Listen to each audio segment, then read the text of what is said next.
14 দিন যাবত হয়েছে, মানে 10 তারিখে, এই মাসে 10 তারিখে বাড়ানো হয়েছে। আপনি জানতেন তার নাম? হ্যাঁ, না জানতাম। ওনার একজন ফলোয়ার, আমি সেই ফলোয়ার এবং ফেসবুকে সাংস্কৃতিক কর্মকাণ্ড দেখতাম। আপনার এলাকা কোথায়? আমাদের হলো যাদবপুর, হেমায়তপুর, সাভার, ঢাকা। সাভার থেকে নিয়ে আসেন? হেমায়তপুর থেকে নিয়ে আসতাম। আপনার নাম? আবুল কাশেম, মোহাম্মদ আবুল কাশেম। বুকে ব্যথা কখন হয়েছিল? যে বুকে ব্যথা শুনলাম কখন হয়েছিল? আমি তো ঘুমন্ত ছিলাম, আশেপাশে ভাড়াটিয়ারা বলতেছে, আমাকে ডাকতেছে, আপনার ভাড়াটিয়া অসুস্থ। আপনি বিল্ডিং বাড়ি? হ্যাঁ, বিল্ডিং, 6 তলা বিল্ডিং। কয়তলা? 6 তলা থাকে। 6তলা। সাথে কি কেউ থাকতো না, না? উনি একা ছিলেন। এবং আমি মারা যাওয়ার পরে 6:30 বাজে দেখেছি ওনাদের আত্মীয়, আমি খুঁজে পাচ্ছি না, ওনার আইডি কার্ডের ঠিকানা অ্যাড্রেস দিয়ে আমি নরসিং দিকে চলে গেছি পলাশে, ওনার আত্মীয় স্বজনকে নিয়ে তারপর আমি এখানে বসতেছি। আপনি তার ফ্রেন্ড ছিলেন, মানে কি দেখতেন? ওই টিকটক দেখতাম আর কি, ওনার এই যে বিভিন্ন, তো যখন বের হয়ে গেল উনি কি করবে, কি অবস্থায় অসহায়ের মধ্যে পড়ে গেল, ওইটাও দেখছি। এবং ওই বিভিন্ন ধরনের বর্তমানে টিকটক করতাম। এখন যে সে মারা গেল, আপনার কেমন লাগে? আসলে তো খারাপ লাগে ভাই, আমার এখানে ছিল একটা পরিচিত মানুষ, চিকিৎসা চলছিল, চিকিৎসাধীন অবস্থা মারা গেছে। কি সমস্যা ছিল আপনি জানেন? শ্বাসকষ্টের সমস্যা। ও না, আমাকে বলছে ভাই শ্বাসকষ্ট। হ্যাঁ, আমাকে বলছে আমি শ্বাসকষ্ট, আমি অসুস্থ, আমাকে তাড়াতাড়ি মেডিকেলে নিয়ে যাবে। তখন আমি জরুরি বিভাগে চোরাতে নিয়ে আসি। আমি 4টা দিয়ে নিয়ে আসি, 3:30টার দিকে ঘটনা, আমার গাড়ি রেডি করতে করতে 4:30 বাজে। ওইখানে ডাক্তার চিকিৎসাধীন অবস্থা, ডাক্তার 5:30 ঘোষণা করেছে মারা গেছে। আমি তো 4টা বাজে, 8 ঘন্টা লাগছে আসতে।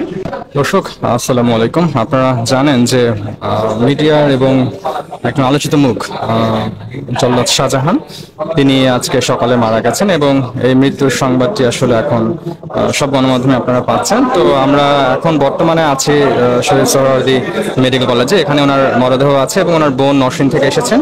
আসার পর ওনার বোনের কাছে মূলত এই মরদেহটি হস্তান্তর করা হবে। তো এখন পর্যন্ত আমরা আসলে যে সংবাদ পাচ্ছি সেটা হচ্ছে উনি চিকিৎসাধীন অবস্থায় উনি মৃত্যুবরণ করেন এবং রাতে উনি ওনার বুকে ব্যথা অনুভব করেন। এরপরে আসলে তাকে হাসপাতালে নিয়ে আসা হয় এবং হাসপাতালে নিয়ে আসার ঠিক ঘন্টাখানেকের মধ্যেই ডাক্তার জানায় যে তিনি আর জীবিত নেই। তো ময়নাতদন্ত শেষে মরদেহ হস্তান্তর করা হবে। আমরা এখানে গণমাধ্যম কর্মীরা আছি সবাই, আমরা এখানে থেকে আপনাদেরকে যতটুকু সম্ভব তথ্য জানানো সেটা আমরা জানাবো। আপনারা যাকে স্ক্রিনে দেখছেন, এর আগে যে কথা শুনেছেন, তিনি হচ্ছেন এই জল্লাদ শাহজাহানের বাড়িওয়ালা। তিনি মূলত এই শাহজাহানকে নিয়ে আসেন এখানে।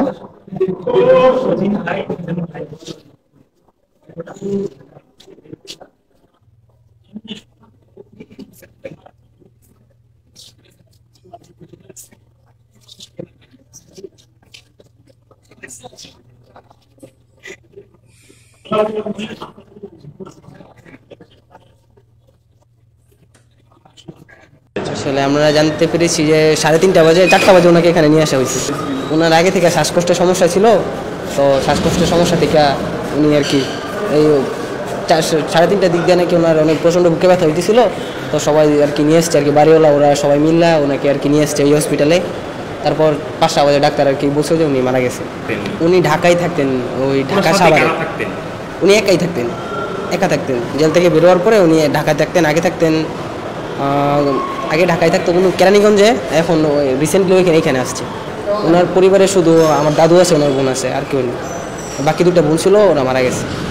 ওনাকে ওনার গ্রামের বাড়িতে পলাশে নিয়ে যাবে। সর্বশেষ কথা আমাকে ফোন দিয়েছিল, ফোন দিয়ে বলছে যে আমার আর কি যখন পরীক্ষার রেজাল্ট পাবলিশ হয়েছে, এর পরের দিন ফোন দিয়েছিল।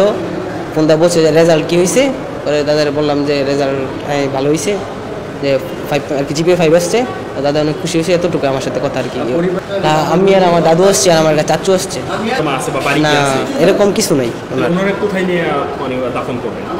ওনার আর কি দুলাভাইয়ের পাশে, মানে আমার দাদুর জামাইয়ের পাশে আর কি। উনি থাকতো না, যে আর কি ওনার নিজস্ব মানুষত্ব বুঝছিল যে এলাকায় থাকলে লোকে কি না কি বলে।